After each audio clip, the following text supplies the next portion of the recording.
Good afternoon, everyone. I think we're pretty much there on numbers coming in now, so we will get started. And thank you very much for today, for all joining us for today's webinar. For those who I haven't met before or don't know who I am, my name is Ashley Shorey-Mills. I'm the head of Sizewell C Supply Chain Engagement here at the Suffolk Chamber of Commerce, and lead the Sizewell C engagement team here to do with all of these webinars and the support we're giving across the region. The purpose of today and these sessions are really to introduce you to these key subjects designed to give you a greater understanding of why subjects such as net zero, biodiversity and more widely sustainability are critically important to the Sizewell C project, but also to your business. We want you to understand why these things are at the heart of Sizewell C, how they matter, the way in which the project will expect to see you helping them towards achieving their carbon commitments. We'll be hearing today from a range of speakers. That screen, there we go, and you'll see the agenda in front of you here. We will have, and each speaker will introduce themselves, but we will have from a Sizewell perspective, understanding their role around net zero, biodiversity and more widely sustainability, but then also from some of the support mechanisms that are available locally to you as businesses. We will be hosting a Q&A at the end, so we'd ask you all to host questions in the Q&A, button which you'll see towards the bottom of the screen. Please do feel free to use the chat function for general messaging. We will monitor this, so if you accidentally put a question in there, we will try and pick it up, but ideally, if you can, please make sure they go into the Q&A box. We'll also be recording today's webinar, and then this will be hosted on our website afterwards as a form of resource that you can go back to see. Just to first of all understand, who we are and what we're doing. Within our role, Sizewell made an awful lot of commitments around this project to this region. So we are there to ensure that local businesses from across the 6 counties of the East have their place to play on this project. That's everything from ensuring local jobs and local skills, and then we get a high-paid workforce in this region suitable for a project such as Sizewell C, but also ensuring that we have a supply chain that fosters collaboration over competition and that we really work together to make the most out of these opportunities. And that's a theme that I'm sure you'll see replicated throughout the conversations today. We've got to ensure there's a legacy out of these projects, that it isn't just the fact that it's constructed and then nothing happens afterwards. We want to ensure that we are fit for all of the large-scale projects that are coming to our region, and that we have a legacy that benefits as many businesses as possible moving forward. But of course, critically, it's got to be good for the environment, and today's webinar will be a massive part of that. It's also the fact that there's this commitment been made. Over £2 billion to Suffolk and nearly £4.5 billion to the East, more widely, is the commitment which we're looking to ensure is achieved from the Sizewell C project.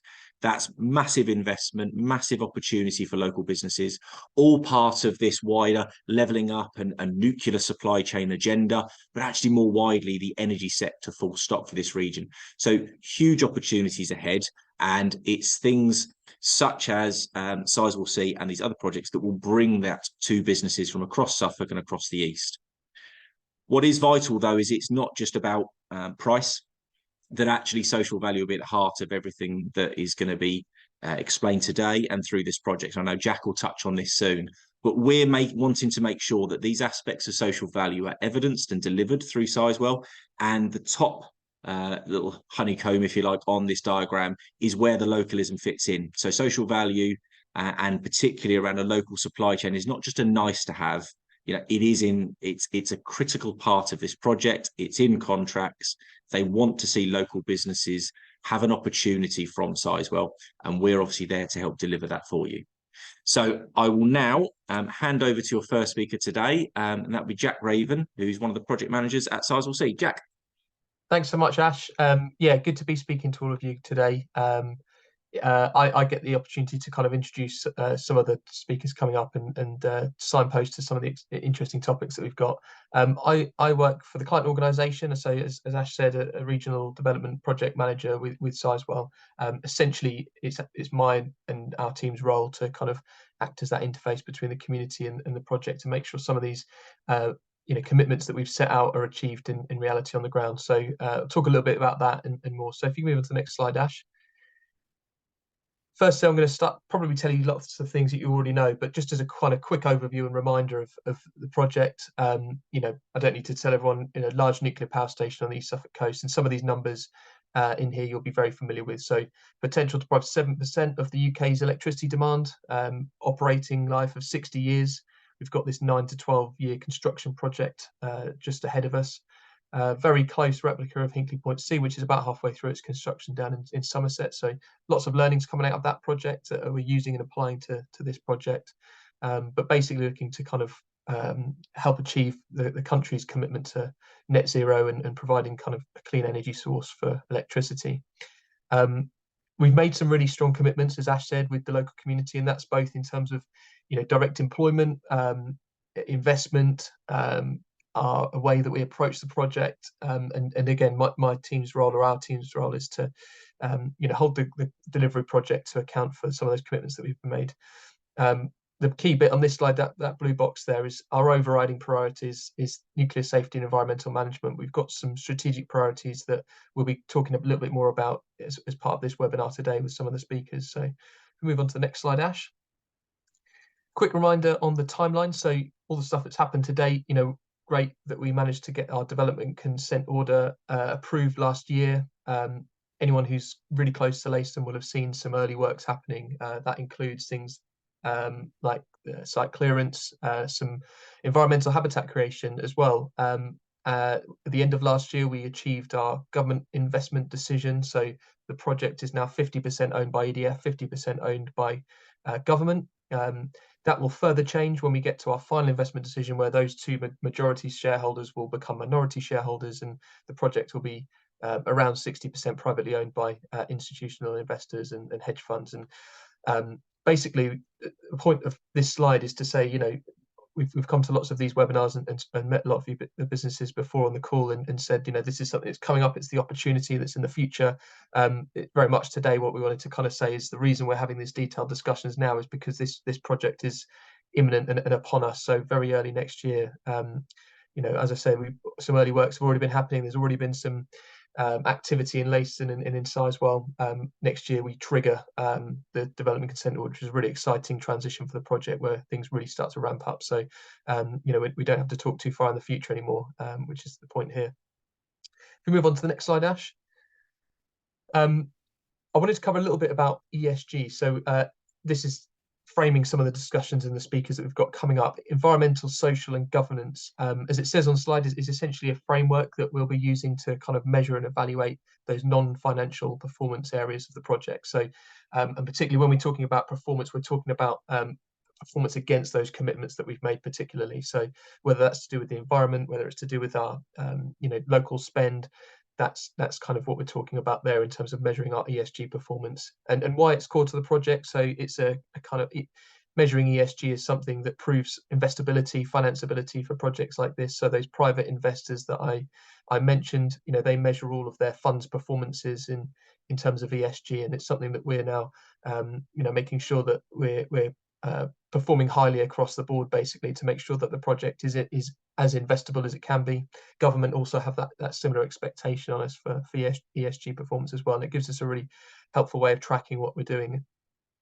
In terms of how that will be delivered through the project, it's baked in, it's embedded within our project, how we expect to measure it. So we've got this overriding vision and the 5 strategic aims that I'll talk about on the next slide, but essentially it's all about how we you know, work with you, with the local supply chain, with our project to you know, deliver on the commitments that are being made.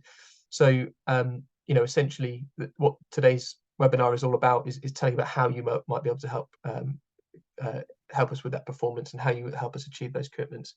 Some of those high level commitments are on the bottom of the slide. Again, those likely aren't new numbers to anyone there. Big commitment to apprenticeships, big gender equality commitments, you know, biodiversity is one of the things that we'll touch on today. So let's move on to the next slide, Ash. So these are our strategic aims. They are in a slight hierarchy. You can see number 1 there, safety and nuclear safety and environmental management, very much the overriding priority. We're in a very kind of, you know, ecologically sensitive part of the world, so environmental matters are of kind of optimum importance, and our regulatory stakeholders will hold us to account for all of our ways that we manage the environmental impact that our project has. But nuclear safety is again something that's an expectation on us. The regulator sets the standards. The UK's nuclear regulatory environment is world leading. So that's our strategic priority. But those other 4 commitments there or aims are very much equivalent and need to be delivered as part of this project. None of them probably any surprises to anyone. Net zero excellence, so making sure that we're reducing the carbon footprint of our project as far as possible. We're already in a really good position by the electricity that will be provided when the project's built, but we've got a 9 to 12-year construction project to make sure that we're minimising emissions. That point around investability is key here. So performing across all these areas is key to that. Maximising that UK content and levelling up agenda. So you can see some kind of government policy being aligned to there. And finally, that piece about delivering social value is of optimum importance, and I'll talk a little bit about how you can help us with that, basically. In terms of what this means for you, so it's all about contractually how we will measure performance in terms of ESG. We'll talk with you and work with you on kind of targets that we'll be setting in certain areas, and basically to achieve these aims. We'll work closely together to make sure that there's understanding of what we need to be delivered and then accountability for delivering it. So if we move on to the next slide, Ash, just a little bit more on that contractual piece, because it's sort of quite key, essentially. There's a minimum of 10% evaluation scoring available in tendering for social value. So this is something where you can tell us how you think you can help achieve our strategic aims through your contract value that you're kind of bidding to the project. There's a really kind of important two-way piece there where you tell us what your capabilities might look like and the areas that you think you can perform well in, and we kind of basically review that as part of the overall tender process. It says a minimum there because that there's areas of the project maybe where we need to kind of increase that a little bit as well and look for a little bit more social value in terms of the way that the contract is delivered. But it'll be very much kind of baked into contractual terms and really important part of the project. So it enables us both to set the standard and then to commit ways to measure that through reporting of data. And as you can imagine, data is going to be a kind of key thing for us on this project and how we assess our performance. So thanks, Ash. If we go on to the next slide, I just wanted to talk a little bit about what biodiversity and carbon looks like for the project. I'm not going to go into too much detail because you've got some great speakers coming up to go into a little bit more detail, but at a very high level, just to introduce a couple of things. So one of the previous slides mentioned that commitment to 19% biodiversity increase. That net gain there is 9% above what our kind of standard planning commitment should have been. So very much you can see the ambition is to go above and beyond. There's a lot of land procurement as part of this project, and it'll be through rewilding of that land and careful estate management that we'll expect to achieve that 19%. But there's ways in which that 19% really just talks about the land within our ownership. There's a much wider impact we can have on biodiversity through working with our supply chain and with yourselves. Couple of things to mention additional to that is the Environment Trust. So this is something where we have agreed with the local authorities a kind of fund available on an annual basis to commit to biodiversity projects, enhancement projects throughout East Suffolk, basically. So money ready to go for organisations to bid for improving biodiversity across this kind of area of outstanding natural beauty that we're sitting within, and really have a kind of legacy benefit in terms of the environment. Nature positive is something that not many people may have heard of before. I'd like to sort of describe nature positive as looking at your kind of scope 3 carbon emissions that I know Paul's going to tell us a little bit about later on in the webinar. We kind of want to take an approach where our supply chain looks at the very early peripheral impacts that they're having on the environment. So where they're sourcing materials from, there's probably choices that can be made that have a greater and lesser extent of harm on nature. If we're looking at timber, for example, it might be that getting some European timber is going to have a lower biodiversity impact than taking something from the rainforest in Brazil, for example. As you can imagine, looking at kind of a wider impact on nature is something that's it's sort of evolving as a space really in terms of performance measurement in biodiversity loss and gain. But it's something which we understand is going to grow in importance, like carbon emissions has over the last 10 years or so. Impact on nature kind of will follow with that. We're both in a kind of climate crisis and an ecological crisis at the moment, which I'm sure is something that Hugh and Argus will be telling us a little bit about later on. So just to make the point here, you can help us to deliver a greater impact on biodiversity outside of the land ownership that we have, outside of this country's borders. Perhaps there's a kind of wider impact that we want supply chain to be thinking about, basically, and obviously through conversations with us and webinars like this, hopefully we can help give some ideas around that. If we move on to the next slide, just got a couple of pictures here to show some of the work that's already being done. So this is one of the early things that we've actually completed now. It completed in August of this year, is the marsh harrier habitat. This is our kind of boundary with RSPB Minsmere, so it's the very northern part of the project. It's essentially the creation of a wetland. It will look very, very different in springtime next year. Some of those kind of reed beds that we planted there would have popped up. This is a kind of basically ecological mitigation compensation for some of the work we're having elsewhere, and we delivered it early so that it can have maximum impact and minimize the negative impacts that perhaps we could have on the area. So this is a project that's been delivered by local firms, so some good contract value in getting that done already, and similarly thinking about projects like this and how we can work on areas outside of our immediate boundary on some ecological projects would be great. Very much this is something that we want to hang our hat on, is our kind of environmental performance. If we go on to the next slide, we look a little bit further back at how that environment can develop over time. So this is looking at Wild Oldhurst, which is just to the north of Leiston, a little bit further to the west than those images that you just saw. But a site that was created in around 2015, we bought a farm. It was previously called Oldhurst Farm, if anyone's familiar with that. It was intensively farmed agricultural land, and we've now turned it into a thriving wetland and nature reserve, which we've got kind of, it's the top right picture shows a school's visit that we had.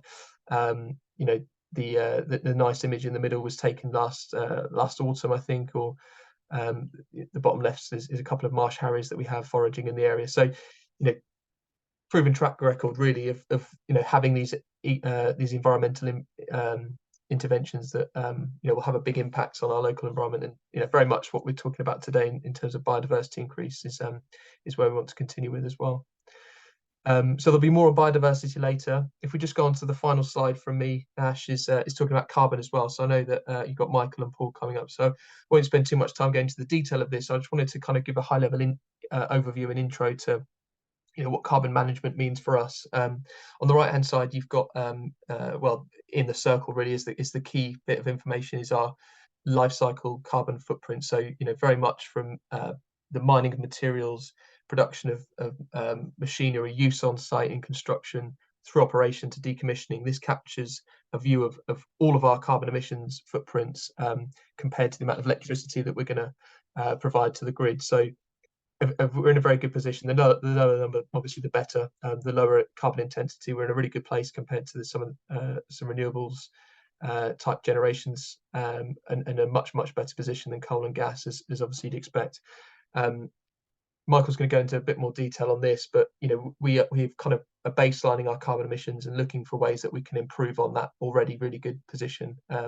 Essentially, what we want to do is to kind of work with you, push boundaries, try innovative things if we need to, and looking at ways of basically reducing that carbon emission footprint even further. Sorry. So we know that the construction phase is very much our most carbon intensive part of the project. So just ahead of us now is the opportunity space really that we want to work with you and find out ways to get that 5.5 even lower. So I'll leave it there. I think I've probably used up my whole talking slot, so I'll be around later for questions as well, but thanks very much.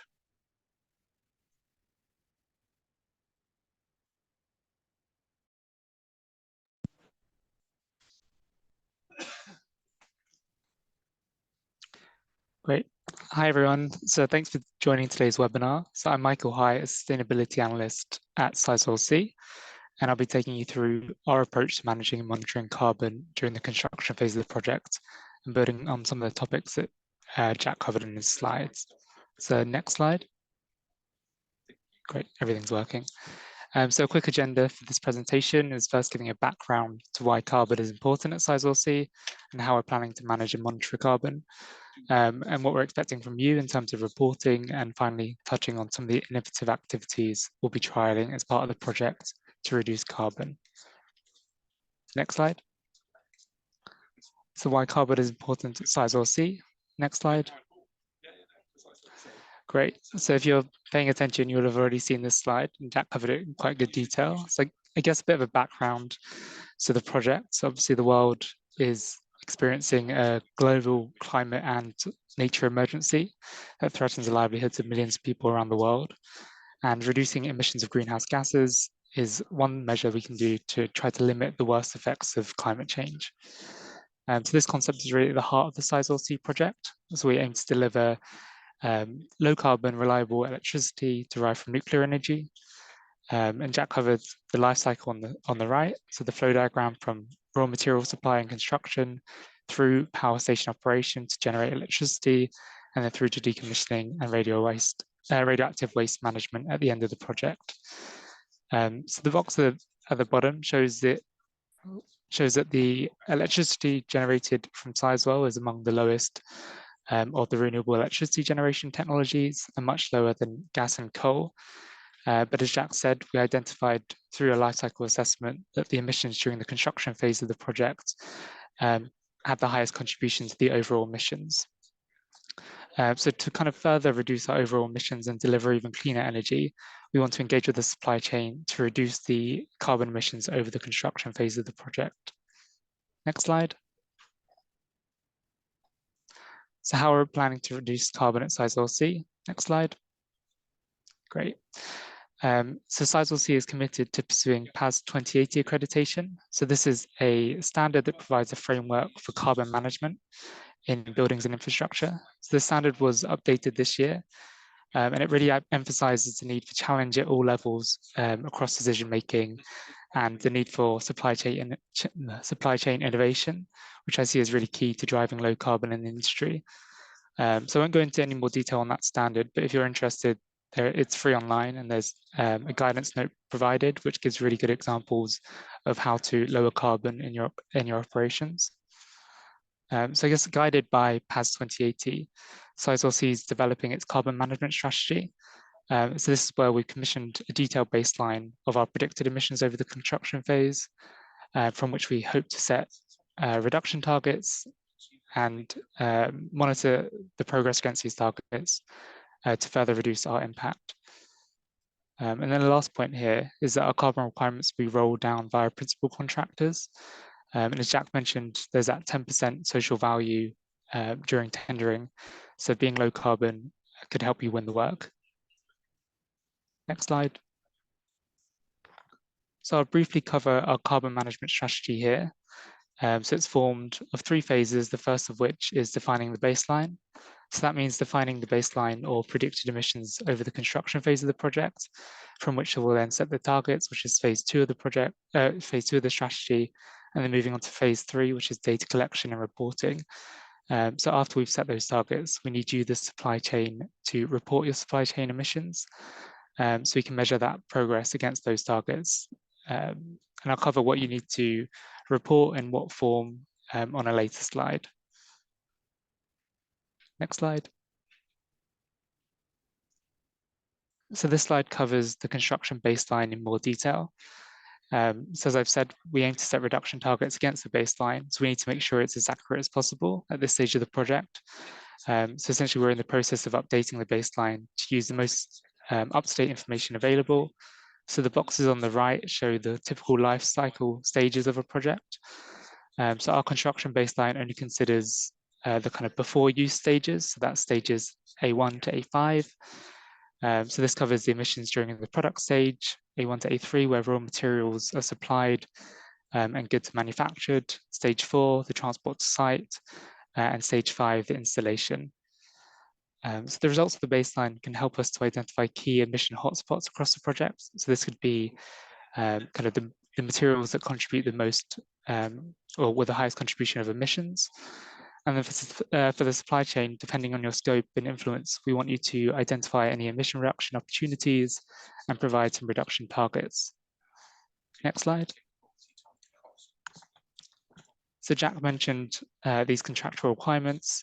So at Sizewell C, our requirements are conveyed through these three social value appendixes, and they contain our ESG requirements and goals. So the relevant appendix here is the Environment and Sustainability Appendix, and this includes our key requirements, including reporting, and depending on scope, encourages our supply chain to reduce their environmental impacts by the formation of a environmental management plan.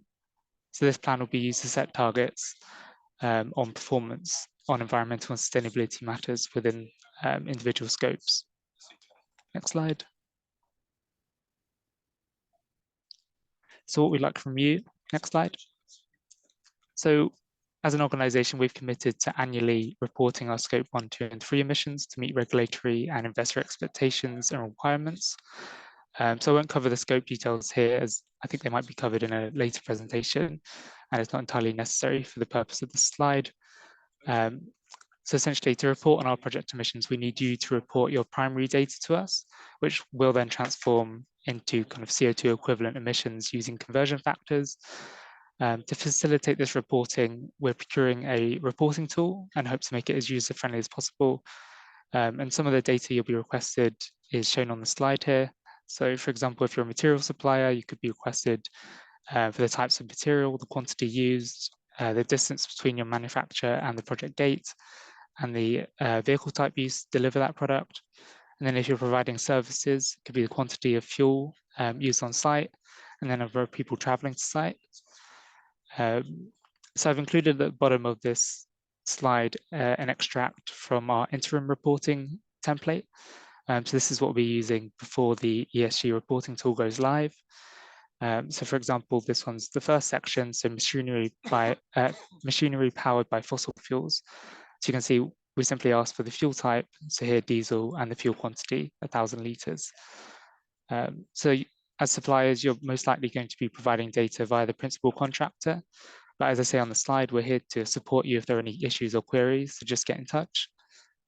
We're also interested in engaging with you and delivering on any low carbon initiatives that you might have. So yeah, please get in touch with us again. Next slide. So I'll be touching on a couple of innovation ideas at Sizewell C. So the next slide. So last week I was able to visit Hinkley Point C, and one of the things that really surprised me was the extensive use of low carbon concrete. So concrete is one of the most used building materials in the world and responsible for about 4 to 8% of global emissions. So to lower that emissions intensity of concrete, you can replace some of the cement that is the kind of biggest contributor to those emissions. So at Hinkley, they used ground granulated blast furnace slag. So typically in industry, they use about 25% in concrete, but at Hinkley, they've managed to increase that to a minimum of 70%. So as you can see, they're saving a massive amount of CO2, about 250,000 tonnes, are expected to be saved over the lifetime of the project. And at Sizewell, we're looking to replicate that kind of innovative use of this material in our concrete. Next slide. So this is on hydrogen in construction. So diesel is a major source of emissions during construction. It's used to power machinery and plant and transport people to site. And during construction, Sizewell are trialing a hydrogen bus network to be used for our park and ride schemes, as we're expecting around peak construction around 9,000 workers, I believe. So you can imagine that's a lot of diesel to be used to transport the workforce to site. So to reduce these emissions, we're using that hydrogen bus network. The first trial was scheduled for next year, which if successful could bring legacy benefits, as Ashley was saying earlier, to the local community, as we'll need that reliable local source of hydrogen, which could then be used to fuel other community hydrogen projects.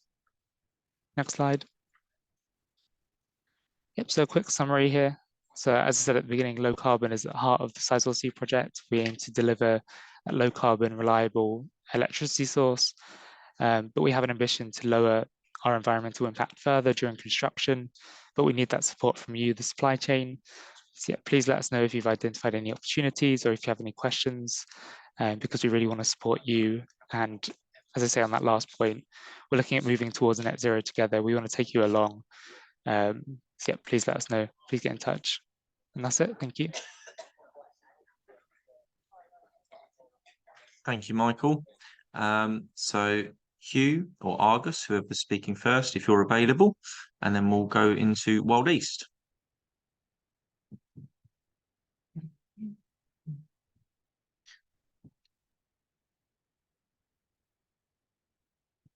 Hi there. Hi there.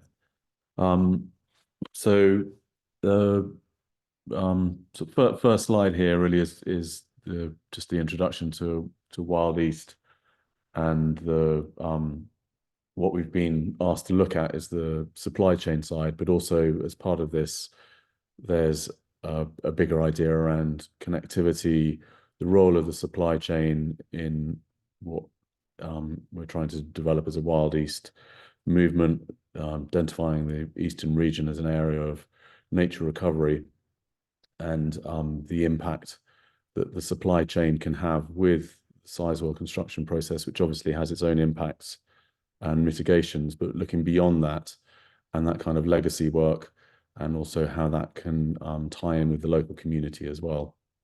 So if we go to the next slide. So it's, I think a lot of people are increasingly aware of the state of nature. In terms of carbon, that's much more something that's within people's mindset. I think people have an idea about the impact of carbon their actions have on their carbon footprint, but it's the idea of a natural footprint or your nature impact on your actions, and also the importance of working together on this, that collectively ecosystems work collectively. They become fragmented, and that sort of collective action, the support and the biodiversity that a healthy ecosystem has within itself becomes fragmented. And to grow that back and to reintroduce diversity and resilience to an ecosystem, that you need to work together. And I think the same for us as a community, as a local community, as a business community. So it's trying to turn it on its head, really, and rather than looking at areas of nature where we protect, but trying to bring natural ecosystems back into the world where we're currently operating. So next slide, please. So this is, I think, you look at East Anglia in terms of ecosystems. It's the iconic sites, it's the nature reserves, how these sit within the landscape. And actually, when you start breaking down beyond the sort of coastal and the estuary sites, the areas of actual inland and protected landscapes are very dispersed, and it's how we can recreate that connectivity across the landscape. Where we first started was the idea of looking at connectivity between protected landscapes, and I think the sort of revelatory moment for us as a movement was the idea that actually what we needed was nature everywhere, and not this idea of isolated nature reserves, but looking at to try and break up that fragmentation within the landscape. The next slide. So we've essentially been looking at a way of identifying exemplars within the region and celebrating those and using them to signpost people to essentially best practice, but not in a didactic way, not in setting out an agenda. The basis of what we think is missing and what is needed is about 20%. We're currently between 8 and 10% in terms of natural ecosystems within the Eastern region. 20% is what everyone says is necessary for a healthy ecosystem, and it's the process of getting that back. Obviously, 20% of East Anglia is a very large area, if we have the opportunity of getting everyone to pledge a small amount of their garden, their backyard, their churchyard, their industrial estate, their farm, it doesn't really matter about the scale. What you start to achieve is that regional scale. And if 20% of the population pledge, we can get back to that sort of regional connectivity that's missing. So if we go on to the next slide. So we set up very early on a very simple pledge-based system, and this map here, the links is our sort of disruptor. Every project that we went to see, we looked at, and the issue was scale. And we were looking at large-scale reed wilding projects in Scotland, including one which was about the reintroduction of the wolf. And at this project, I asked, when do you think you'll achieve a wolf in Scotland? And he said, not in my lifetime. But every time I talk about wolves, the room fills up with people from all over the world wanting to come and see this project, whereas in fact, the majority of the project was about peatland restoration. So the idea is not to introduce lynxes, which is our symbol there, roughly covering East Anglia, but to recreate an ecosystem where a lynx could operate in 50 years' time through our own actions. And essentially as well, what we're trying to do is democratize nature recovery, making it available to all. And within that is the idea of linking people up, linking communities up. So we've had about, I think in the last slide, we've had about 19,000 hectares pledged so far in the last 2.5 years. So we're far short of our 250,000 hectare goal, but it's increasing in momentum, and also, as you can see, next slide, sort of spreading out beyond our region. If we go to the next slide.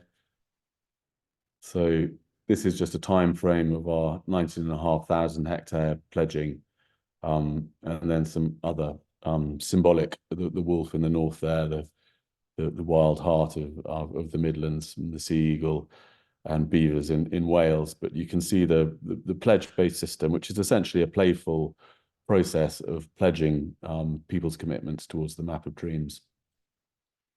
If we go to the next slide here.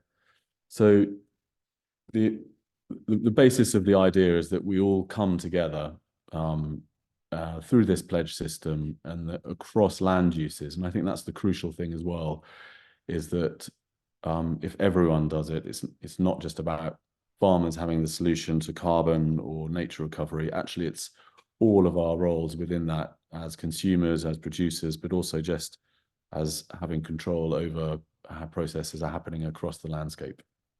And this is something that we've been engaging with Sizewell C on, in terms of their own pledge based around Oldhurst Farm, but also looking beyond that into the supply chain, and also net zero Leiston. So it's a bit more on that later, but the next slide.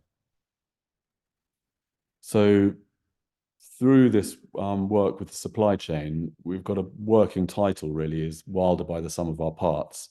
And that really underlines everything that we're about, that it's about community action, it's about individual action, it's about finding pledges from odd places where you're not expecting it. So I think if we go on to the next slide, so hopefully this should be a short film to stop me waffling for a bit. The map of dreams, a visual representation of our mutual responsibility as a society to do what we can in our backyard to connect it all back together again. The natural world as we see it is basically vanishing before our very eyes. We're tearing it apart, and we need to fix it. The problem is that the natural world, the last fragments of natural habitat that we have, are too small, too far apart, and not good enough in quality anymore. The land is not porous anymore, so nature can't move. So we, as a society, as East Anglia, and expressing this through the map of dreams, are going to reintroduce this idea of connectiveness into the natural environment, and that's through churchyards, gardens, farmyards, hospital car parks, roadside verges, everything that we need to knit the countryside back together again, and we've all got a part to play in that, every single one of us. One of the things that we're hoping to achieve through gardening like this is to try to address the issue of fragmentation. Wildlife can't get from one wildlife-rich area to another. So what we're hoping to do is, you know, in conversations we've had with our neighbours, is they're improving some of their garden for wildlife, so we're creating a corridor. And it's also great to be part of a network, a nature network. So to be part of Wild East, where you know other people are doing similar things, and then it'll be a matter of trying to link up these wildlife-rich areas so the movement of wildlife can be improved. We're a small region in a small country on the edge of a big ocean, on the edge of an enormous landmass. What's the point? You know, what do we do? And I think it just boils down to we've got to do something. Let's do it together. Once you start looking at the mosaic and the doors of perception open and you see the scale of the landscape, we've got great potential to connect all the way up through to the sea. You repeat that on the next river valley, 6 miles that way. And then the 4 acres here, for many years, we felt very cut off in many ways, that we were just kind of quite isolated. So when I heard about Wild East, it felt so inspiring that we could pledge the land here and be connected and part of something with a much deeper ecological significance.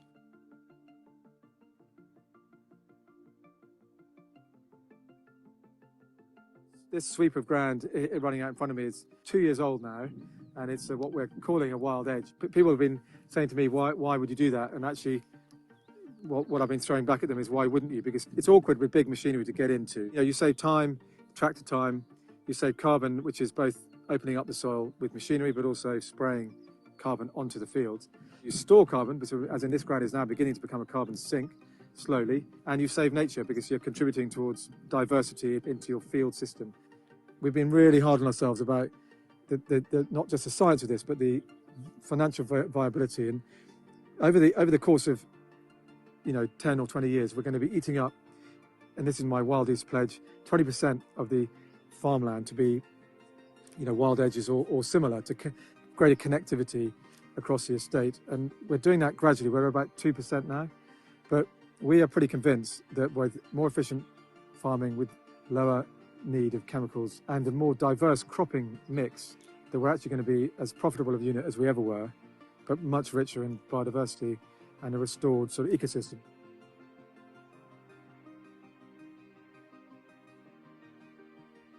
If we go on to the next slide. So I think the basic fundamental there, it's about positive messaging. It's about across land use, across scale, and it really doesn't matter where the pledge is coming from.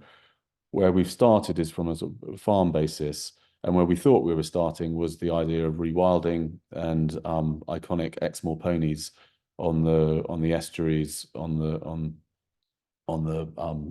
iconic Suffolk landscapes.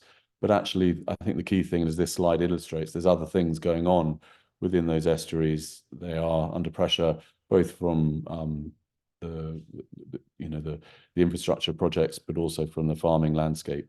And we have to recognise that these things are happening within this landscape and how we make that work better. So the next slide. So where we have come to is the realisation that what makes up this landscape is the multiple of the different actions, different land uses at different scales. And an industrial estate is just as important if it's managed correctly as a large estuary in terms of habitat, in terms of a dropping off point, and that also it's a lived and worked environment. And I think the Pardon the Weeds project by East Suffolk Council is a really interesting one, where that's been done through careful consultation with communities about the idea of letting verges. A simple action as letting verges can be complicated, and what people's aspirations are. So it's working with a community to try and find out what they want, what they need in terms of visibility, but also what they'd like to see in terms of natural regeneration. So the next slide. So this is basically the summary of the pledge-based system, this playful pledge-based system, which is across land uses, communities, any scale, anywhere, any place. Next slide. So looking at what a pledge means and what does a pledge look like. So taking the example at Somerleyton here, it can be the obvious things of a large-scale rewilding, a community project on a village green, gardens, but also essentially we don't really know what the pledges are going to be because it's all to do with individual action. So we've got two here which are really interesting in terms of Greater Anglia, who pledged 54 stations within their network across East Anglia. And that's not anything that we've encouraged. I think it's a 15-20 year long community project, which was evolved over time and towards a more, initially started with sort of tidying stations and now developed into this idea of rewilding stations. And then Network Rail there, who've pledged a 6-hectare reedbed area, similar to the projects we saw earlier in terms of nature creation and impact, but it's from an area that was a disused railway siding that was needed to have a water mitigation project, but also a much more exciting opportunity around that. So I think the idea of a pledge just being a simple garden or a sort of farm-based approach is where we started, is actually with something like the supply chain incredibly exciting to understand what that can mean. So next slide. So we've been developing just through the use of exemplar projects, essentially finding out what best practice means, and through advice from other organizations and groups within this field about, because we obviously also get asked, what should I be pledging? What should I be doing? And I think just saying it's up to you is probably not enough anymore. So it's this aspiration towards a wilder, woodier, wetter environment, but anything that basically creates that habitat. That it's really dependent on what people want to commit, what they're able to commit, what they have access to. And as we always say, a bird box is good as a 5,000 acre rewilding project, because it will create that opportunity. And if everyone creates that opportunity at scale, that's how we're going to achieve the scale that we need. So what we would like to look at with yourselves and with the chamber as well is, what can an industrial pledge mean? And I think there's two approaches that we can take this. And what does the business pledge mean? So if we go to the next slide. So I think this roof is by Axter from Ipswich really sums up the diversity, and it's that micro habitats at a macro scale that you can get on an industrial estate. So in terms of rewilding an industrial estate, a lot of industrial estates are actually already pretty wild, but just on the peripheries. And I think there's already been some work done at Sizewell in terms of how the not just the sort of the finished product is, but also the build product, and where there are areas of quiet, where there are areas of darkness within the build program. And it's just taking that view at your own holding, your own business premises, and trying to work out where the places are that you can basically create stable and reliable habitat. And I think that's actually a green and wet roof. So we're quite used to a sort of sedum roof, but having rubble, areas of calcareous, essentially chewed up concrete scrub on a roof with wetland is, that's a real leap.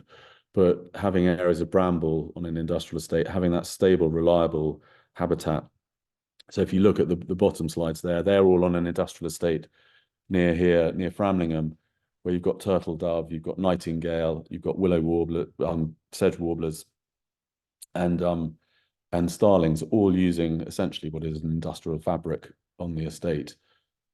So it's exploring those ideas is the sort of that one level of, and we'll just get onto the Lawton principles, but the idea is really simple. It's more, it's bigger, it's better, joined up landscapes, and wilder, woodier, wetter is our mantra. And it's that idea of 20% across all landscapes. But as Hugh said in the video, it doesn't have to be 20% now. It's that slow commitment and that increase in habitat. So next slide. So I think that's a sort of, yeah, for me, that's an iconic reuse of a corner of an industrial estate just outside Framlingham, which the buzzard is having a good route around there. So that's, you know, that's a key species as an indicator that there's healthy things going on there. So next slide. So around the work that we've been looking at with Sizewell, who've, as part of their pledge, have also essentially created the seed around the idea of wilder by the sum of our parts. So we're looking at the fabric, the ecological fabric around Sizewell, and also in the wider AONB area and the area of the Environment Fund as well. So I think the key thing is finding out where those pledges are, where there's existing action, and how you can, using the Lawton principles there, make it bigger, better, more of it, and joined up. So that's the sort of the second stage, really. So if we go to the next slide, it's the idea that through this project, through the supply chain, we can do that dig down. So around Leiston, it's the Net Zero project. There's Wild East School projects where we're doing same sort of exercises around schoolyard, seeing what's in a schoolyard, what kind of habitats exist there, what kind of support they could need in terms of improving that habitat. And a lot of the things that sit outside traditional stewardship or nature recovery projects, we really feel something like the supply chain could create a lot of support for and buy into, and almost a tick box of different projects that through your support, and whether it's through volunteering or actually just getting directly involved in a community project, we can essentially be wilder by the sum of our parts and provide that opportunity for the supply chain to feed into something much bigger and increase the impact of something like the Environment Fund or any of the mitigations. So next slide, and I think I'll hand over to you there on the sort of the how we see that working.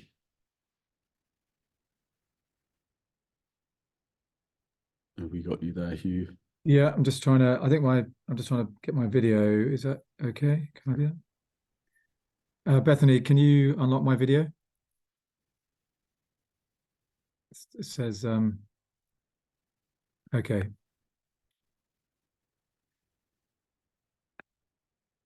I think that's working now. Well, a quick apology. Sorry, I just missed the beginning of that, and sorry to Argus for having to step in. But I mean, there's not a huge amount more to add. I think the key thing from me that I kind of wanted to end with is just a kind of reminder how we started. Wild East started was we three founders are all farmers. We're all quite naturally environmentally minded. Have been doing a lot on our pieces of land, both within grants and to an extent, you know, just off our own bat. And the real kind of and yet, you know, hundreds of thousands, millions of pounds of taxpayers' money gone into conservation. We are one of the most ecologically poor countries in the world. If you look at the rankings in the 2020 government report, and the East, because of its very intensive agriculture, is what is very low performing within the UK. So, and we've been inspired by a lot of big, very beautiful projects around the world. You saw that first slide with Chris Tompkins, seeking to get the activists. But how do we do that in the East? And it's really about people, as Argus has been illustrating there, and alongside 20% of the land. Really, the map of dreams and the whole point of the movement of Wild East is to try and engage people in their backyards, schoolyards, churchyards, because really the failure of conservation has been that it's been about too few people in too few places, and worse still. And by the way, I appreciate this is not deliberate, that because we all visit usually quite small nature reserves, maybe near us, or have done, or our children have at school. You know, in a sort of weird way, we've almost outsourced the responsibility for the environment to, you know, they've got that over there, the Suffolk Wildlife Trust, you know, or Norfolk, or whoever it is. And actually, it needs to be about all of us. So 20% of people in the East is, you know, depending where you draw the line of the Wild East, is about 1 1.2 million, I think. So there's a long way to go to get engagement. And so on that piece of engagement, it is our strong view, and I think this is original to Wild East, and we need to thank Sizewell for help. Well, I think recognizing this is we need these. The Map of Dreams is really about two things: the ecological work on the ground, connecting projects, people, and to get that landscape, the 20% connected, and the land kind of porous and alive again. But it's as important to engage 20% of people, and we really need, what we're trying to do is use, if you like, a media layer to the Map of Dreams. So we go out and we film. We haven't got time to show you today, but on another time we film people, and it becomes a kind of Facebook of nature recovery. And then on top of that, it all become, we're looking at kind of joint, if you like, Wilder by the sum of our parts advertising, to try and get a kind of collective banner where you, hopefully in the supply chain, certainly Sizewell, other partners, National Grid, would come together to kind of, demonstrate in a media sense what they're doing on the ground. Because I think we really need to recognise we have an emergency and we need to act fast. And if the time to plant a tree was 20 years ago is an old saying, but we can still plant trees, but we need to really shout about it. And so that's the other part that we really want to galvanise with you. It's a huge project, Sizewell C, and there's a real opportunity to, not repeat the failure of the past, and to do something that is, going to have a huge effect for everyone. So in terms of joining, just quickly on this slide, obviously, we'd love you all to join what we're calling Wilder by the Sum of Our Parts. Make a pledge on the Map of Dreams, which, as we've said, can be as small or as big as you like. And then Laura Hampton, who works with us, it would then come and visit you, and we can look at stitching you up with projects either near you or something perhaps you want to do specifically on your site, or both. We'd love you to do both. And then, just to finish that part by saying we obviously are in partnership with a lot of other NGOs in the same space, and the Suffolk County Council, obviously the Chamber. So it's a very much a collaborative exercise. If we can just go to the next slide, please. Yeah, I mean, this is, to reinforce that demonstratively, we're just taking a few of the names of people we knew were going to be on this call. And I think what we have started, I like to think what Wild East have kind of started, is really this idea that, farmers, people who own a lot of land or reasonable amount of land, can access grants from government and indeed from the private sector. What we've found, what we've really learned, and I hope what it's been illustrated by Argus there, is it's the communities that lie between, along that wild edge, the villages, the schools, the allotments, and all the myriad of small and wonderful organisations that are doing an amazing thing that can't, and they don't really know how to or can't. There's no easy way of accessing funds. And so we really want to be able to, we almost see ourselves as a sort of prism between, if you like, an enormous project like that you're all part of with Sizewell C, and the myriad of sort of micro projects. So we really want to feed money down into communities across the whole region, specifically, and of course around the Leiston and East Suffolk area. And then, if you can, sorry, Bethany, move to the last slide. Sorry, we've had this one. Sorry, the next slide. And then just to. This is just, we wanted to share some advertising material which we've been working on with Sizewell, which isn't quite ready, but I know there are going to be more of these. But this is just a quick snapshot. But what we really feel is missing is that kind of collaborative sense that we in the East, in this case we in the Wild East, are doing this together, and so that we really are richer, stronger, and wilder by the sum of our parts. And we want to engage with you, not just in an ecological project on your factory or on your industrial estate or on a community project near you or that you particularly like, but also through a series of different use of media. So obviously social media on our phones, but also across, this is Liverpool Street Station, which is kind of, if you like, the end of the Wild East in terms of the links map. And again, we picked some of your, I mean, I'm afraid it's just a random slide of a few of you might recognize your company name there. Forgive me for putting you in, but it's just to illustrate the point. there's a huge amount of money coming down the track, and Sizewell is like the Rolls-Royce example of that.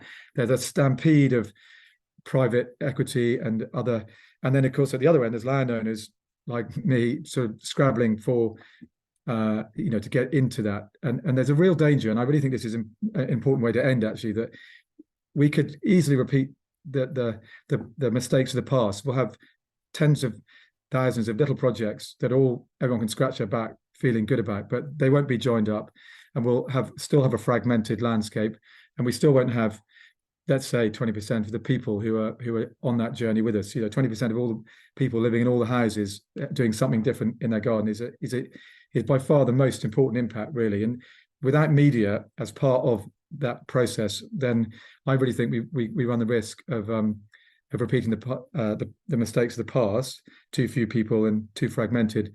But also, on a more positive note, we really want the East, in this case, led by Sizewell and its supply chain, to demonstrate to the other regions you saw on that other slide earlier on that we've got this out here. We've actually put our egos to one side and our, to a certain extent, our own kind of objectives, and joined a kind of collaborative regional exercise to really make a lasting legacy of change, with that target of 20% in mind. And I really hope that you all, see the benefit of that, and we'll join both parts of that. And we will look forward to engaging with all of you and any of you on that, and answering any questions afterwards. But thank you very much for listening to both of us.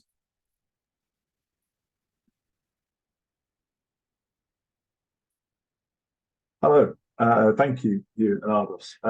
Fascinating talk, and I'll certainly be looking into the macro dreams.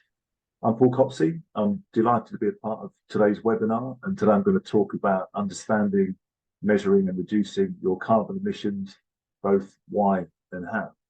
Next slide, please, Ashley.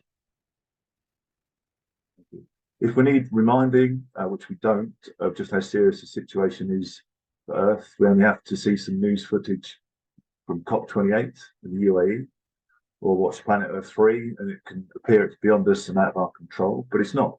And every improvement you can make benefits both your organisation and the climate. So know where you want to get to, your target, your carbon goal. Don't do random things because you think it might be good, or because someone else has told you it's what everyone else is doing. So first develop your strategy and then implement it. Next, please. Very briefly, for those of you who haven't met yet, quick potted history of Auditel. We were founded in the UK in 1994. Our network covers the whole of the UK, and our Auditel business was started in 2000 by John and Stephen Heathcock. I joined in 2005. In 2013, we expanded the energy team in readiness for phase 1 of ESOS. First off with carbon solutions in 2017, and by last year we had just over 80 carbon auditors, all with associate consultant status with the BSI and associate partner status with the NQA. And a recent update, we're now also corporate partners with the IEMA. So with just over 20 years of procurement experience, we are different from other carbon consultancies and can genuinely help make your carbon reduction journey cost effective. Next, please. Thank you. So carbon, net zero carbon, carbon neutral, these and many other phrases are commonplace now, but do we all know what they all mean? And more importantly, the differences between them? And I hope to help you to better understand carbon. Next, please. As you actively work further towards your sustainability targets, you will, if you haven't already, hear of the 17 United Nations Sustainable Development Goals. And we're focusing on just one. Lucky for some, that's number 13, climate action. The official mission statement of this goal is to take urgent action to combat climate change and its impacts. Next, please. So terminology, and for clarification, I'll read these two definitions.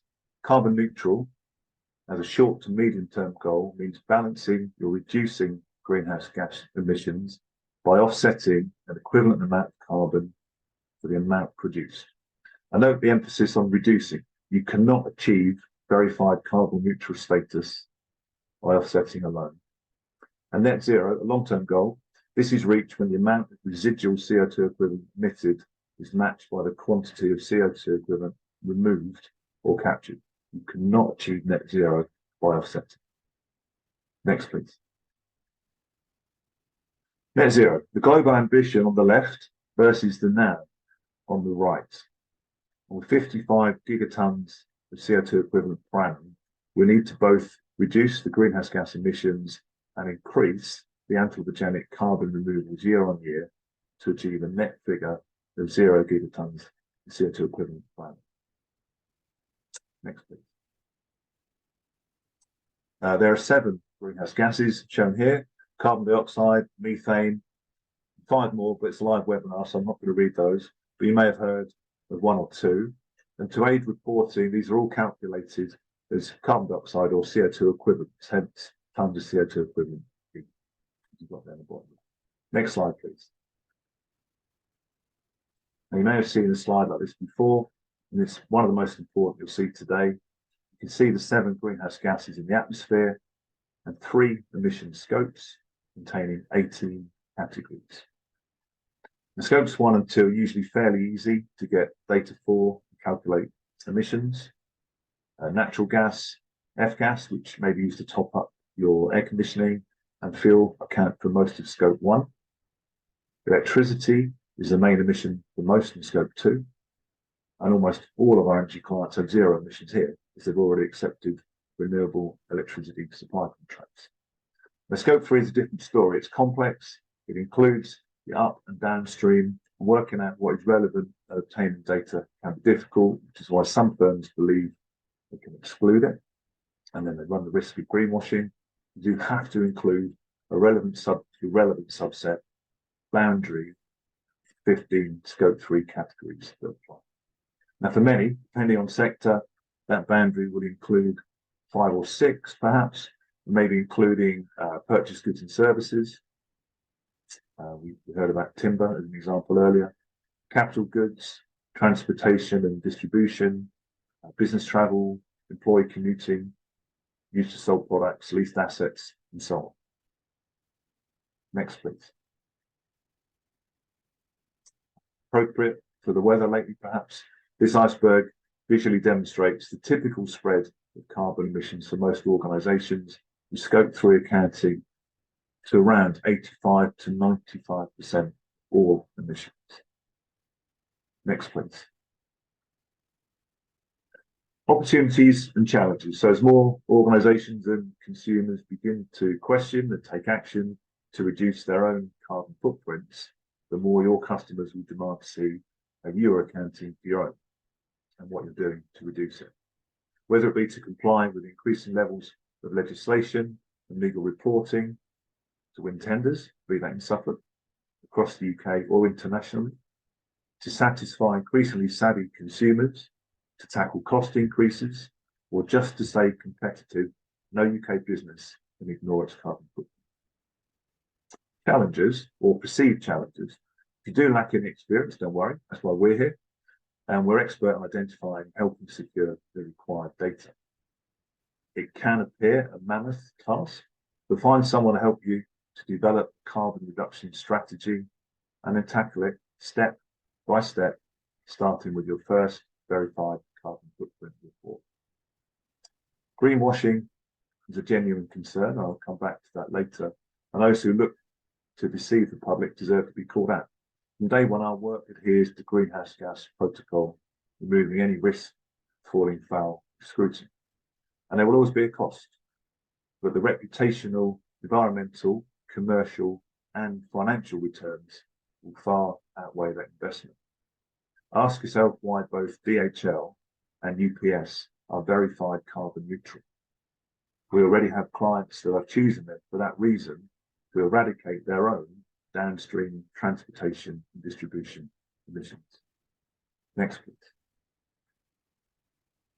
We've spoken about some reasons why you may decide to measure and reduce your emissions, but what is your why? Well, you're on this webinar. Oh, just back one, thanks. You're on this webinar, so it could be you're hoping to bid for work at Sizewell C, or to remain or become a member of a trade association or framework.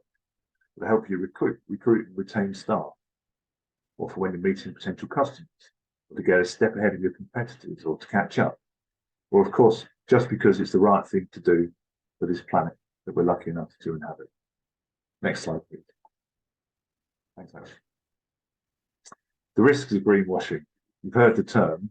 A survey by RepRisk from October this year found in the past 12 months, 1 in 4 climate-related corporate ESG claims amounted to greenwashing.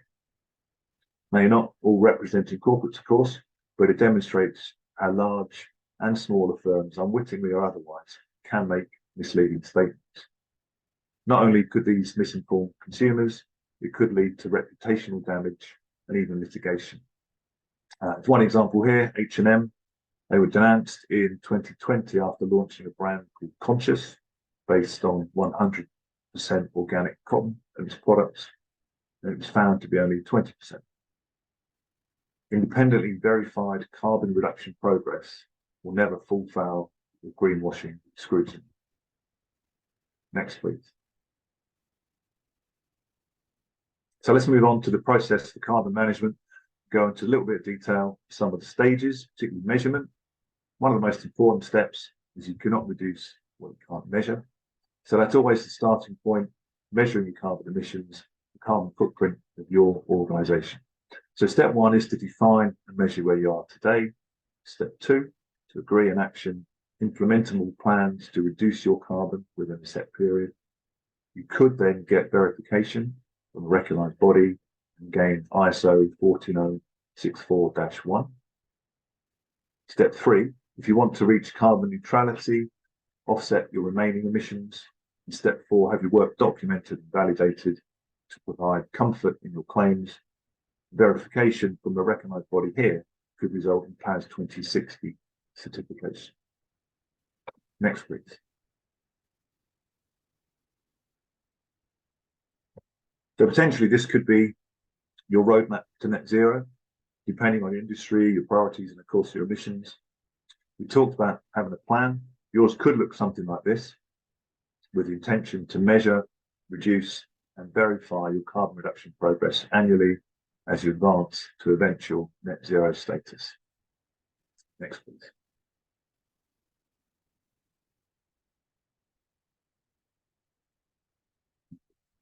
Once you've worked out your carbon reduction strategy and got started, tell the world, or at least tell your stakeholders, your customers, and your staff, and we can help you with that. Next, please. To establish your carbon footprint, we'd first hold a discovery workshop with key personnel in the organisation. Often that's facilities, accounts, transport, production, and HR. We need to build your carbon inventory and create a value chain and map. Like this example from Autel client Ash Tree Vision and Safety, who manufacture and export mirrors for commercial vehicles and have now achieved PAS 2060 for both their 2021 and 2022 emissions. You can see the company premises top centre in blue. Going back to the 3 scopes of emissions, hopefully you can make out their scope 1 and 2 categories in purple in the centre, and everything else is scope 3. On the left in orange are the various purchased goods and services categories. The 2 green are their waste from operations, and the 2 light blue to the right are ash trees downstream transportation. We can then start to gather all the data relevant for these categories. As accurate and transparent analysis needs to be activity-based, not spend-based. Once all the data is in, and this can take some time, often including responses to a staff questionnaire, reference working from home and staff commuting, it's then possible, using the government's greenhouse gas conversion factors, to establish the emissions for the year in question and produce an initial carbon footprint report. Next, please. This is an actual carbon footprint report. In fact, it's Autel's report. On the right are the internal pages breaking down the emission categories and the analysis. And on the left are the front page and also the 1-page carbon footprint summary, where you can see on the donut chart, blue section, accounting for the vast majority of all emissions, and these are scope 3. Next, please. We complete independent internal verification for each carbon footprint report. This one's for an auto client called Exporter Global, who have a stated aim to be net zero by 2045. In line with Greenhouse Gas Protocol, each carbon footprint report can be a first step, as I mentioned, to either ISO 14064-1 or PAS 2060 certification. Next, please. Having a verified carbon footprint report is a big deal, so shout about it, and again, we can help you to tell the world. Next, please. You're probably aware, but it is crucial to remember, not all carbon footprint reports are the same. A quick Google search, back one, thank you. Quick Google search returns approximately 116 million results.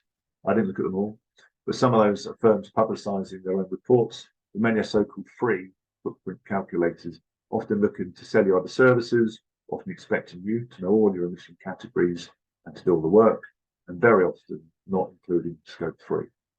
So we deliver high-quality carbon footprints that are verified in accordance with GHG protocol and to the spec required for ISO 14064 and PAS 2060. Next, please. There are 5 principles of carbon accounting. So with our initial understanding of carbon emissions, let's briefly look at those. I'll let you read the detail, but the principles are relevance, completeness, consistency. Back one, Ash.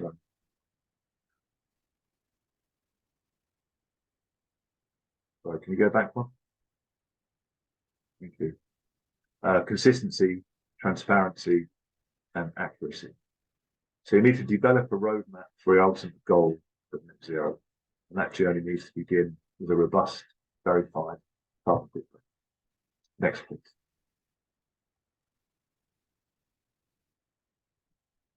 Broadly speaking, there are 9 grades of carbon reporting that you can find in the marketplace. I don't have time here to run through the differences and concerns with levels 1 to 4, but often they'll be linked to the unverified online portals I mentioned earlier. Level 6 or upwards is where the carbon footprint report does map in some detail of all your emission sources, considering everything that is material to your organisation.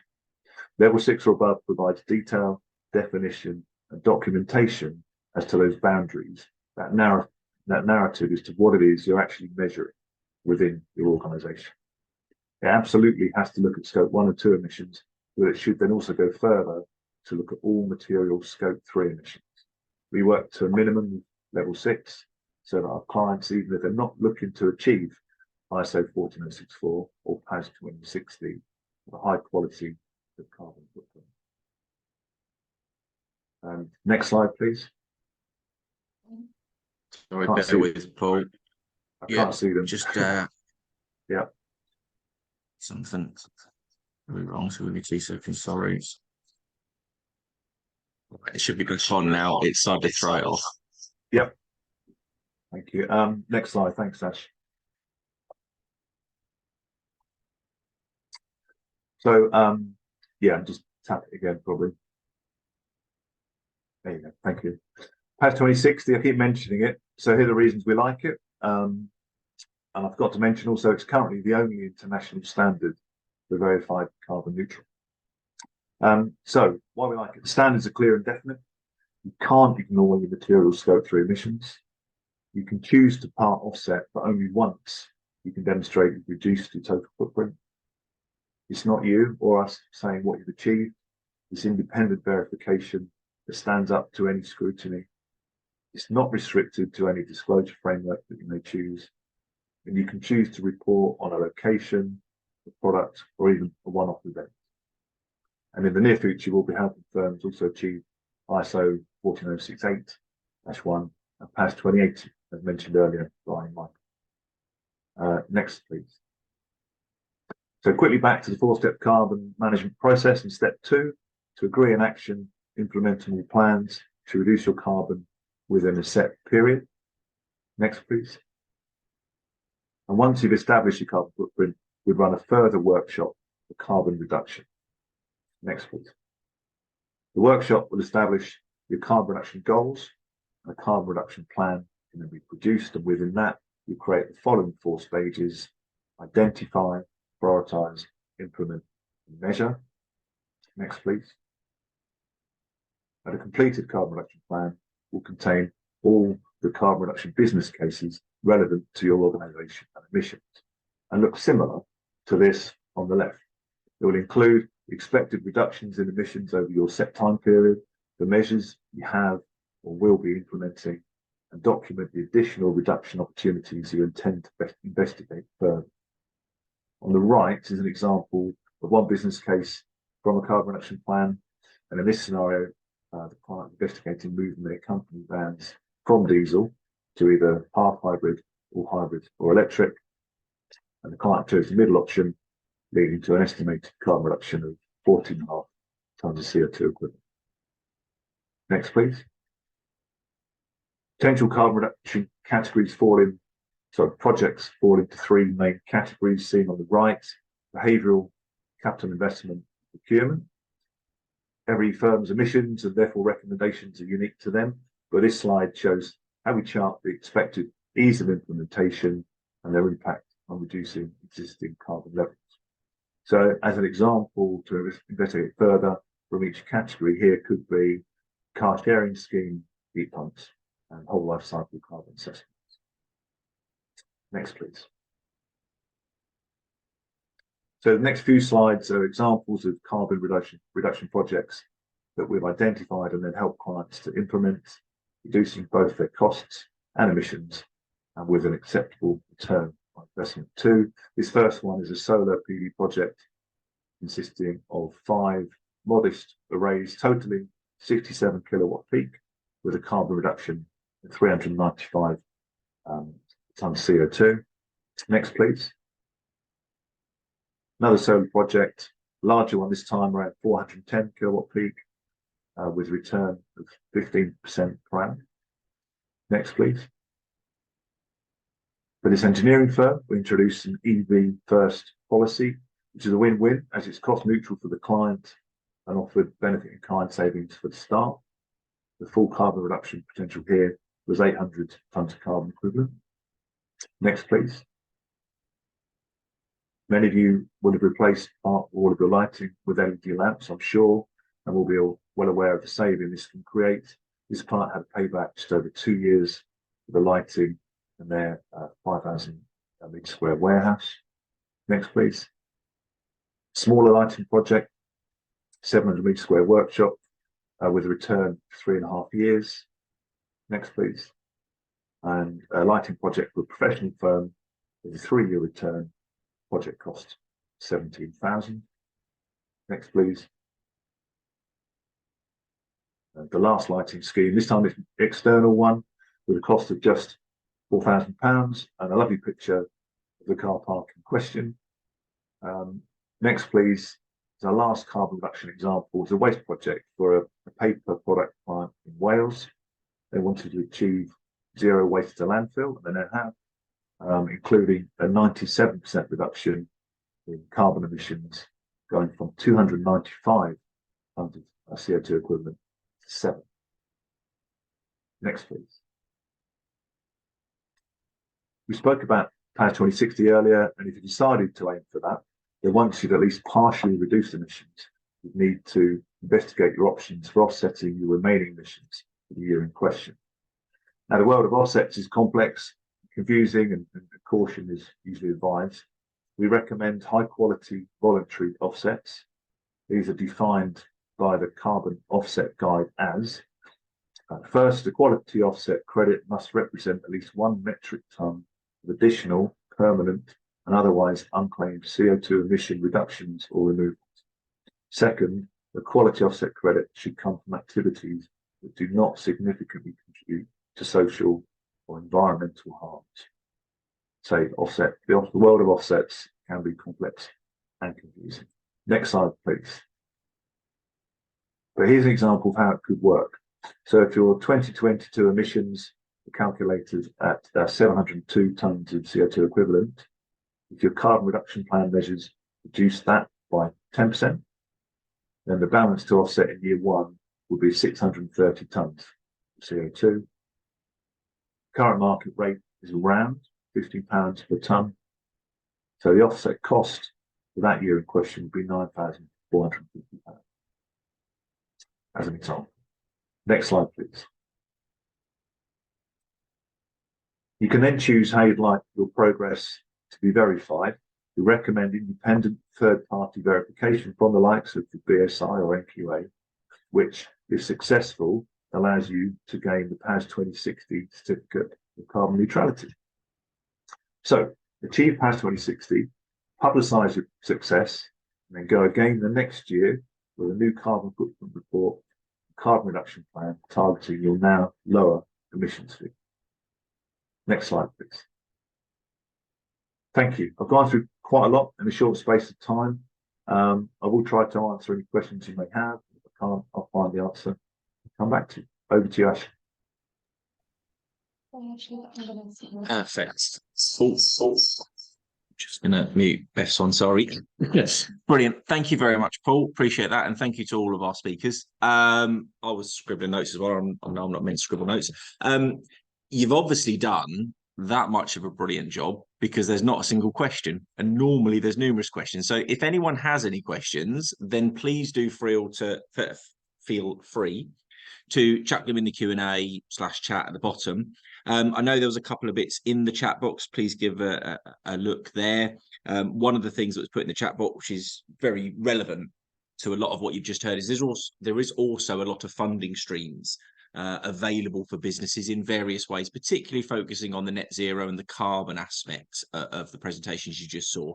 And I think as my colleagues potentially from the County Council, we've got the likes of Groundwork East, etc., that I know can support this. All at different levels. But the key message we want to put across with this is if you're a business that's interested in Sizewell, you're engaged with our team, whether that's me, Ian, Sam, Julia, anyone, that actually we will help you find where that support is. So if you've listened to some of the stuff today and you can obviously reach out direct to the likes of Hugh, Argus and Paul, but actually come to us and talk to us and we can help identify where those funds and that support can also come from as well, because we appreciate sometimes it can be a bit of a minefield and there's a lot of stuff out there. There was a question put on there. So someone mentioned using hydrogen to reduce carbon footprint. How is this being used?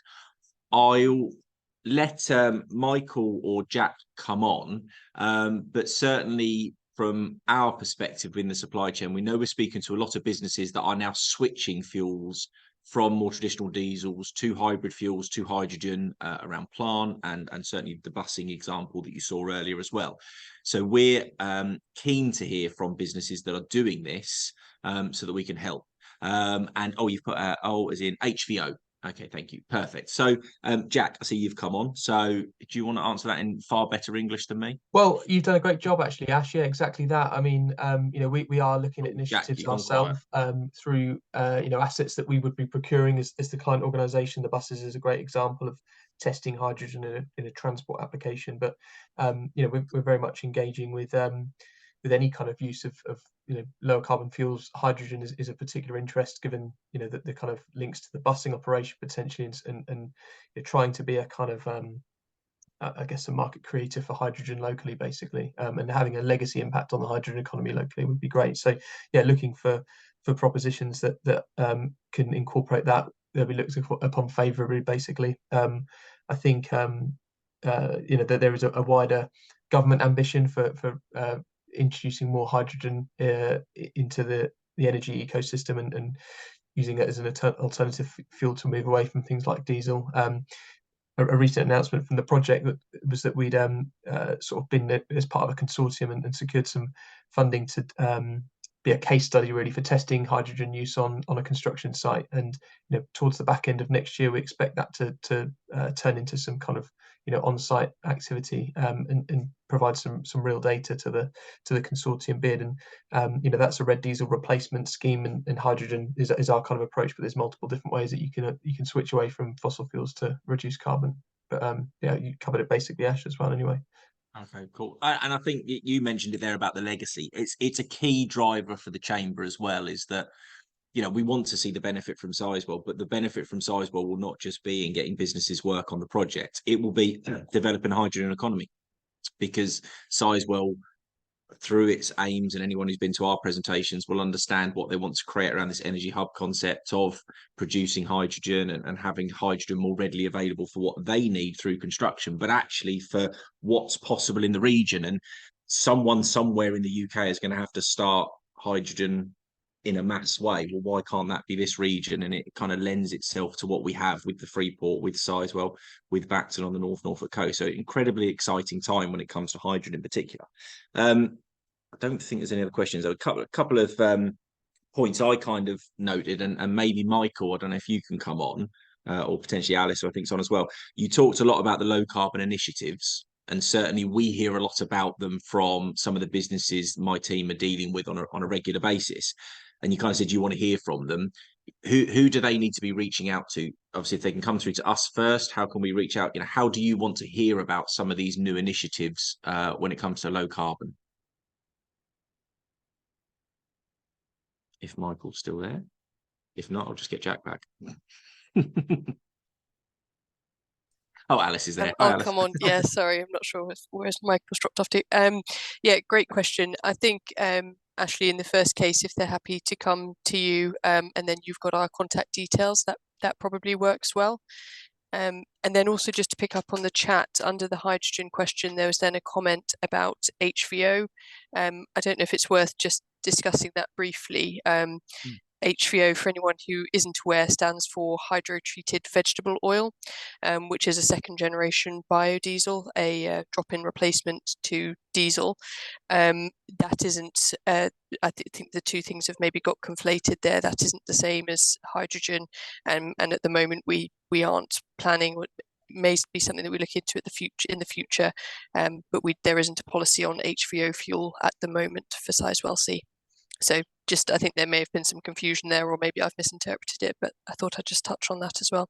But to your first question, yes, if they contact you, Ashley, and if you could send them through to us, or people have got our contact details as well if they'd prefer to come direct. That's fine. Fantastic. No, thank you, Alice, because we know a number of businesses are coming through to us, and as we always say when we're talking to businesses at our events and through these webinars, patience is key on a nuclear project. Everything will move quite slow, but it's do it right, do it once is the mantra of nuclear. So come through to us, and when the time is right and the people are identified for your innovation, for your new ideas, your new ways of approaching construction of something like this, then we'll ensure that you're talking to the right people at the right time, for definite. I think one of the other interesting things, and no pressure on those businesses that Hugh and Argus put on that big banner at Liverpool Street. I suppose you've probably got a sign up now, but what was quite interesting when they spoke about creating those corridors, and I know particularly on the video, the organisation in Missley. I think if businesses who maybe sit either side or nearby some form of nature reserve or park, etc., actually they can be a small option for creating that corridor. So I think there's a lot of, certainly when we talk biodiversity to businesses when we're visiting, there's a lot of concern of how they do it, and hopefully I think through Argus and Hugh's section, that's kind of helped you understand that actually every little bit helps create that corridor for nature, which will have a difference. Another question just come on. So Michael mentioned a reporting tool to be used for primary data. Can you share with us more information on it? Have you already selected the solution? Michael, there you go. Yeah. So we're still procuring this tool. So we're still analyzing different bids. So we can't share any information on it. But if you've got anything, kind of any ideas you want to feed into this, then yeah, just send an email across. But yeah, I can't share any more than that. No, perfect. Okay. And as soon as that type of thing is readily available and the detail is there, then that's again something we will supply information out through the supply chain portal, through to everyone that's registered on our newsletters and emails, etc. So all of these reporting, these tools and these software-based systems that will be used on the project will again help share that information out to you. Honestly, don't know, Simon. I'd say they went to market on this last year. It was something we advertised, I think, in the summer of last year, maybe the spring of last year. So it's something they're looking to build and build right for this project because they're taking it so seriously. But as soon as we know more, we'll ensure you're aware. And as Michael said, if anyone has any input or any thoughts or comments, then please do come through with them. I think as a more general point, and I know I touched on it on funding, but the support is out there for these areas of social value, of ESG. Obviously, we've spoken a lot today about net zero and biodiversity, and we've got the other subjects coming up in future webinars. But I think the key is as businesses that are looking to take actions in these areas, both to benefit your opportunities and the chances of you winning work at Sizewell, but actually just more because it's the right thing to do. Come through to us and we can help you. You know, we've very kindly joined by Wild East and Auditel today, both of whom are signed up on our supply chain portal, both interested in what's happening at Sizewell, and that's one of the reasons we utilise them today. There's a lot of businesses out there that are able to support. There's a lot of business out there that can give advice. But the key is if you as part of the supply chain want to understand where that support is, then come through to us in the team, and we can then help make those relationships with the right people that suit your business based on where you live, and where the opportunities are going to be for you. So make sure you're staying in touch with us, because certainly there is a lot of support out there to help kind of take this opportunity and face it front on. I don't think I had huge amounts of others. The only other one extra point I will make, and it goes to Jack, I think right at the start, spoke about the 10%, was either Jack or Michael, spoke about the minimum 10% social value weighting. And this will be a critical area in which, you know, local is evidenced. You know, the project wants to see social value and ESG evidenced on this project. Hence the minimum 10% weighting. But where they think there can be a real difference made by local businesses, or to local nature, or to local people, it will be weighted substantially higher than 10%. You know, and we're pushing that hard as a chamber to ensure that that happens, where we have local businesses that can really make a difference on this project, leading to that legacy, leading to a massive benefit to the regional economy. We will see much higher than 10% weighting. So we often get asked the question, is this real? Does Sizewell really want to use local, so on and so forth? I can say without doubt as a chamber, we wouldn't still be doing this after all these years if this wasn't the case. And every bit of evidence we're seeing now as the project gears up to triggering the development consent order in early next year is that this is going to be even more prevalent, that they want to see local businesses winning it, and where possible they will support local businesses in doing this as much as they possibly can.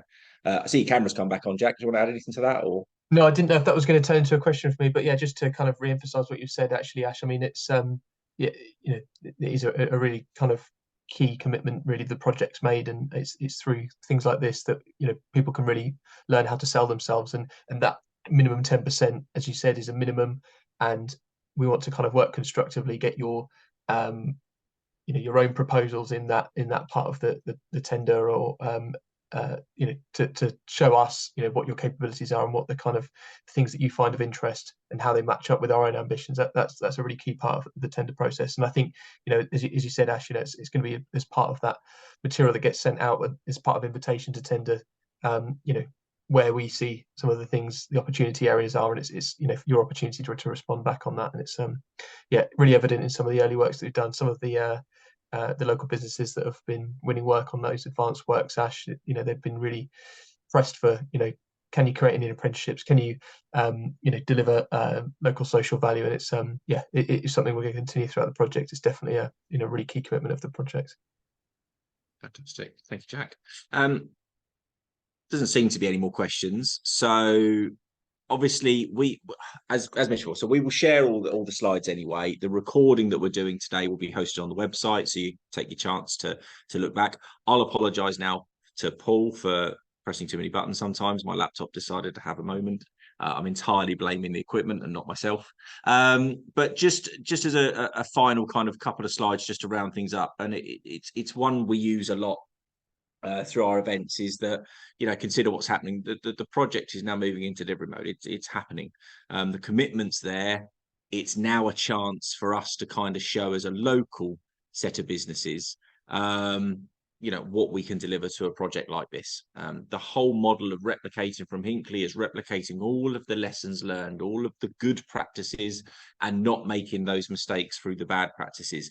But do all that and bring all that learning across by using local businesses as much as possible to do that delivery, to help create that legacy and create that benefit. So we do still have time. Part of the reason for these webinars, and we've got another one on Friday for those of you who haven't signed up, please do. That's on health and safety and compliance, which we're going to try and cram into 2 hours, but needless to say, there'll be more webinars on that subject for sure.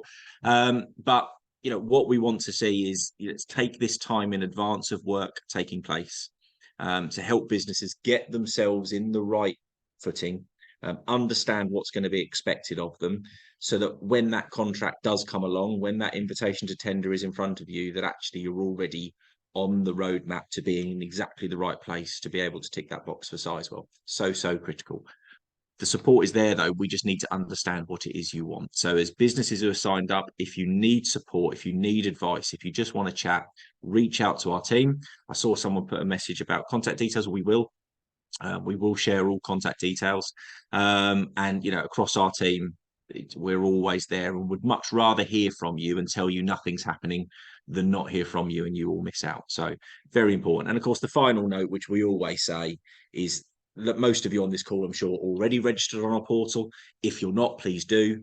And if you are registered on our portal, please keep revisiting it. We're always adding new questions as we find out more important things that the project wants to know about businesses.